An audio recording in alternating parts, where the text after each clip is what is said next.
যাতে আপ স্ট্রিমে যারা বসবাস করছেন এবং ডাউন স্ট্রিমে যারা আছেন কর্ণফুলী নদীর ধার পার গেছে, তারা যেন প্লাবিত না হয়। আর্লিতেই আমি স্কুলে কম পরিমাণ পানি গেট খুলে কম পরিমাণ পানি যাতে বেশি গেট অপারেট করতে না হয়। 6 ইঞ্চি খুলে দিচ্ছি, তার মানে আপ স্ট্রিম এবং ডাউন স্ট্রিম এই দুই এলাকার লোকজন উপকৃত হবে। তাদের কষ্টের কথা চিন্তা করে আমি আর্লিতে স্কুলে অপারেট করছি। পানি লেভেল কন্টিনিউয়াস মনিটরিং করা হবে। যদি পানি কমতে থাকে দ্রুত, তাহলে আমরা বন্ধ করে দেব।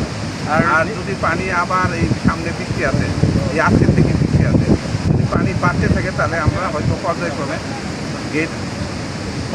গেটের ওপেনিংটা বাড়ানো, গেটের লেভেল, ওয়াটার লেভেলটা কন্ট্রোল করানো, যাতে আমাকে এমন না হয় যে একবারে 5 ফিট খুলে দেওয়া লাগবে, এরকম সিচুয়েশন যাতে ফেস করতে না হয়। এই মুহূর্তে 16টা গেট 6 ইঞ্চি 24 ঘন্টা চলে। 6 ইঞ্চি ওপেন করে 24 ঘন্টা চলে, 9000 কিউসেক পানি ডিসচার্জ হয়।